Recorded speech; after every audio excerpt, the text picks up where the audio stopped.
Hey, what's up everyone? Just going to do a quick tutorial video of my new module, CursedScreech, that allows you to securely control a bunch of compromised systems on a network. I'll first go over all of the panels on the front end, and then we'll work our way back to creating payloads and actually running a demo to see how everything ties together. So just starting up in the status panel, these two buttons here start Python scripts that run on the back end. So sign is our listener. So what it does is it just listens for multicast messages from the payloads that contain an IP address and port number on which the target is listening for shell commands, which come from Kuro. Kuro will automatically connect to targets as they come online. It reads from the target file that sign produces, uh, and you'll see how everything ties together later. For dependencies, the only thing that's required is zip, and that's just so that we can download our payload files all in one archive. So we'll move on to settings now. And I've already mentioned the multicast group and multicast port, so those can be updated right here. If you change them and they don't work out, you can just click default and it'll change them back, but make sure that it reflects in your payload as well. The heartbeat interval, when I talked about messages earlier that get sent to sign, that's also what I refer to as the heartbeat. This is the interval in seconds at which those messages are sent to sign. It's important that the numbers match up for both sign and your payload. While sign doesn't completely depend upon it, what it does is it'll take that number multiplied by 3, and if a heartbeat is not received from the target in that time frame, it will drop the target out of the targets list. So it's important that those numbers match on both the payload and here for sign.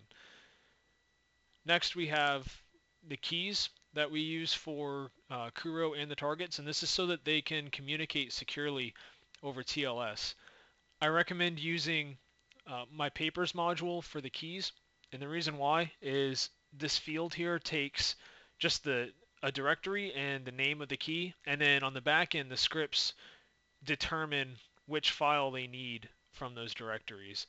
So unless if your keys are set up with all the same name, just different file types, then you might run into problems. So it's just easier to use papers. And I even have it built in here where you can click SSL store and it shows you all your TLS and SSL certificates, and you can just select which one you want and it puts it in there automatically. So you'll see for Kuro key, if I select target, it changes the target, or it changes Kuro to the target, and then I can change it back. Once you're done changing these, obviously you need to save them. It's important that you do, because what happens is in the settings file on the back end, the serial number and fingerprint of these keys are recorded so that they can be added to your payloads. And I'm not going to cover this right now, but these buttons here allow you to download a template C# payload with the API included, and it includes all of these settings. And this button does the same thing, but it's for Python. Now we'll talk about the activity log and the targets list. So this is probably where you're going to spend most of your time in this module.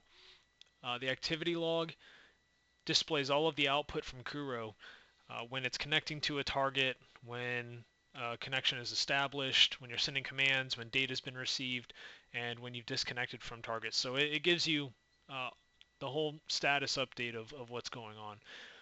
In your target list, down here you'll see targets as they appear in the target list, so as sign gets messages, this will be updated. And you'll be able to select an easy command, enter a command manually, and then select your targets and send the command. And then over on the receive log side of it, there will be 3 buttons. You'll see one to view the log of received data, one to download that log, and then one to clear that log. And these are easy commands. They're just default commands that can be entered quickly to send to targets.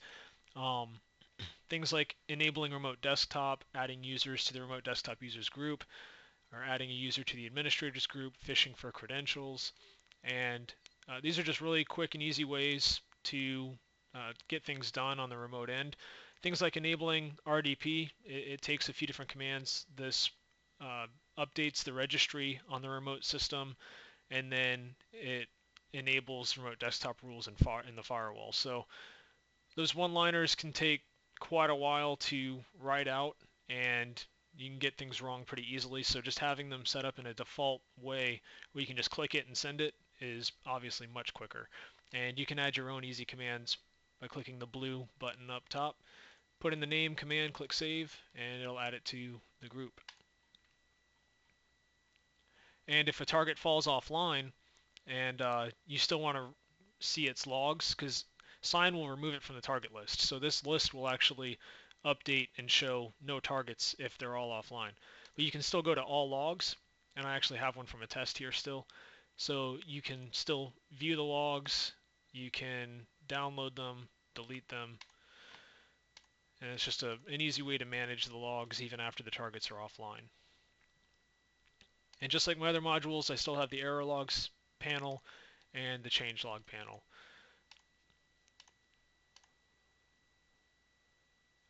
So now let's work on building a payload in C#. So I'm going to come back here, I'm going to make sure my settings are saved, and I'm going to click C# payload.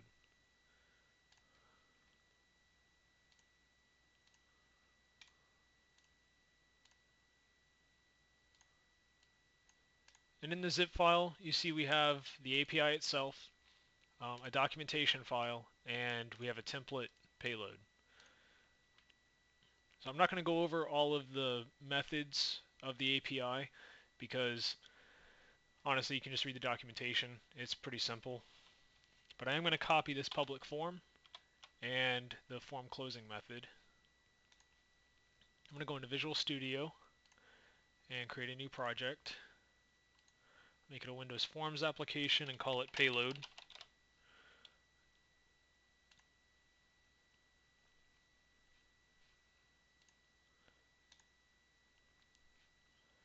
And then I'm going to replace this public form with what I just copied. So there's a couple important things that we have to do for this. We need to obviously import the API so that it can reference it. And we have to import our keys. And then we got to change the password, obviously right here, to the password of our PFX container for the target. After that, we have to add in an app manifest that requires this program to be run as administrator. So in the API, everything can run properly. You know, updating firewall rules and all that stuff, it requires administrator. So we'll have to do that. We'll also add using CursedScreech here. And I believe this was my password. I don't actually use that for real things. But let's go to Papers. And I'll download my keys.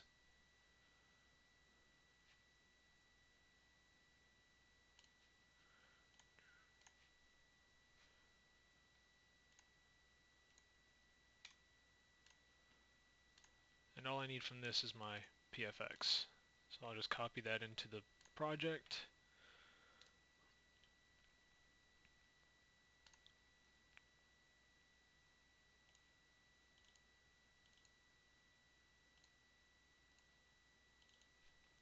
And then what I want to do with that is select it. And under Build Action, I want to make it an embedded resource so that it actually gets added to the compiled exe.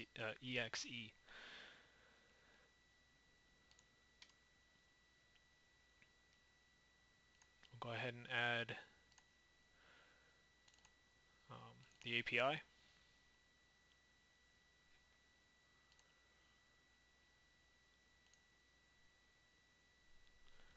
And finally, we'll add a new item, just the application manifest. And we'll just change as invoker to require administrator. And they even give you nice little examples right here of what to put here.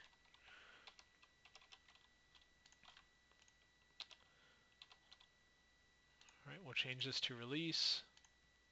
I'll build the solution.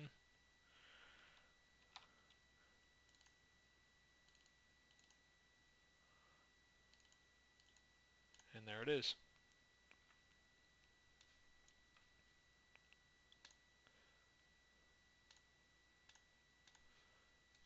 So I'll go ahead and run this.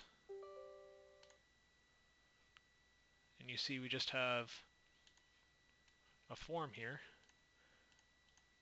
But let's start up sign. Now on the Pineapple, for some reason right now, Python takes a few seconds to actually start. So be patient when you click start for these commands. It'll take a few seconds for the script to actually get loaded in and executed. But once it's running, everything is smooth. And you see that our target came up. So it's got my IP address and then the port on which it's listening. And now we can use Kuro. Go ahead and start that.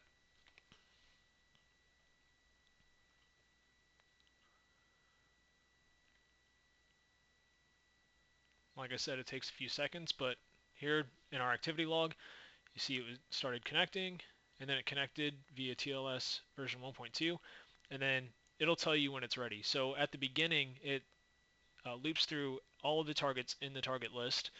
So if it has a bunch of them, it'll take a few seconds to actually connect to all of them, and then it'll let you know when it's ready right here. So let's try sending, let's go ahead and fish for credentials. Before I do that, let's get PS version. The reason why I have two here, PS version 3 and PS version 2 and under, is because some versions of Windows, like if it's Windows 7 and it's older, it's probably going to have an older version of PowerShell as well. And the benefit of using version 3 and up is I can actually put the username of the current user in the user field, and I'll just show you what I mean by that. So I'll select this, and I'll click send. And so that's what I mean. In the username field, I can put the actual user's account name, which you can't do in version 2 and under. So I had to create a different command for that. So I'll just put in a password, send it back. And you can see that the command was sent, data was received, and there's our data. So it shows the command that was sent first, and then it shows what was actually received.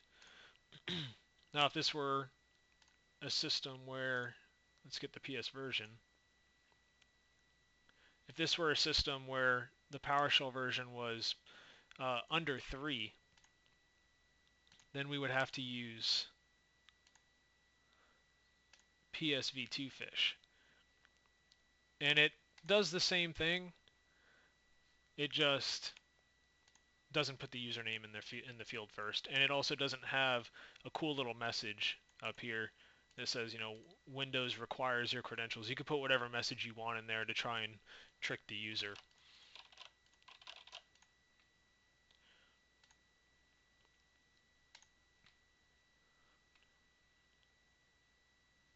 Alright, I'm going to go ahead and stop Kuro, clear the log, and I'm going to set up a few things for a demo, and I'm just going to cut this out for now, but when I come back I'll have a demo set up with a few different machines, and we'll be able to see how all of this works together.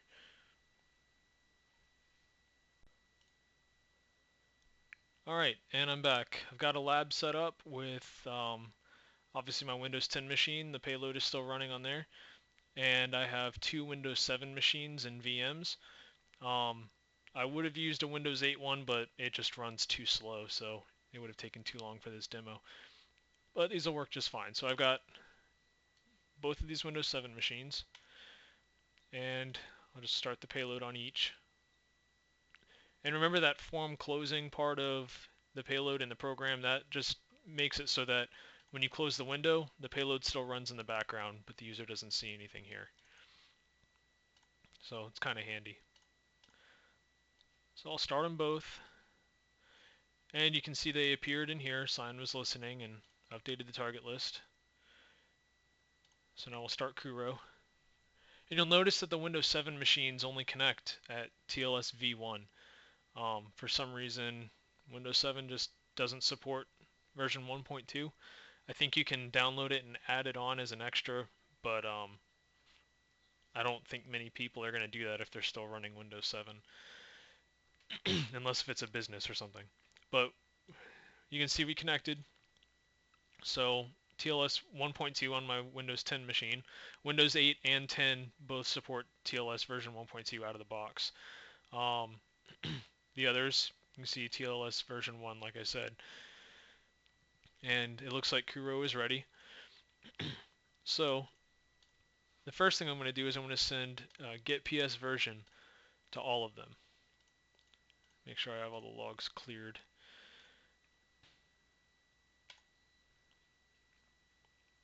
Alright, so the command was sent. We received data back from all three. Our Windows 10 machine has PowerShell version 5. And then PowerShell version 2, various versions of PowerShell version 2 for the two Windows 7 machines. So I'm just going to fish for credentials from the two Windows 7 machines right now. So we have to use PSV2.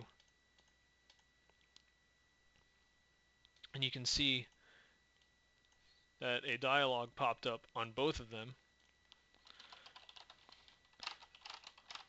Just go ahead and put in the username and password.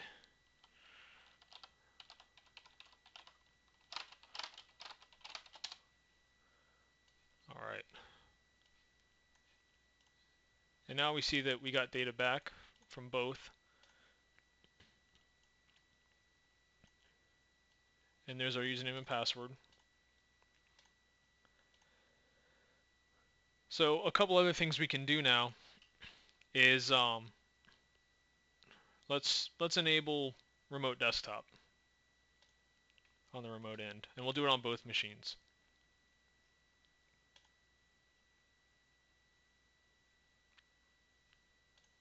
And you can see that a rule was updated. This command just starts PowerShell. It sets up the key for the location in the registry for terminal server. And then it makes sure the key exists. If it doesn't, it creates it. And then we create a new item property, which we're actually just updating this. F-deny TS connections. That's for terminal server connections. And we just enable that. And then we enable the rule in Advanced Firewall. So now that's enabled. And let's go ahead and create a new user on these systems. I'll just call it KBGB with a password of password. You'll notice if I click send right now, nothing happens. Make sure you have these checked. I've run into it a few times where I'm just like trying to go through this really quick and I'm trying to figure out what's wrong, why it's not sending anything, and I think my code is broken, but really I just didn't check these boxes.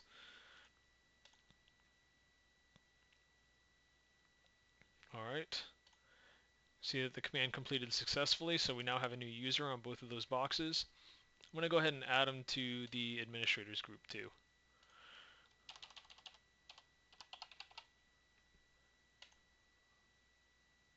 Alright.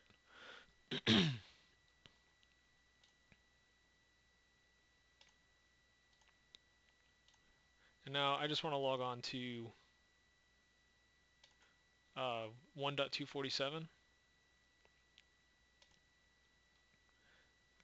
So since I'm going to log on under a new account, if that person is already logged in, it's actually going to prompt them to allow the connection, and I don't want that to happen. So I'm just going to force them to log off first. So I'll send that command to 247. You can see it logged them off. It also shows our new account. So if you're going to be this loud when you're trying to break into something, you might want to also try changing the user's password first, you'll notice that since we logged them off, the connection dropped because uh, the payload stopped running at that point. But since we are an administrator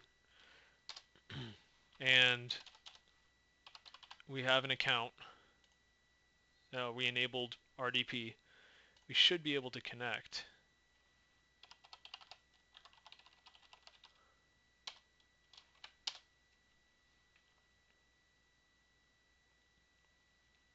And it looks like we're in.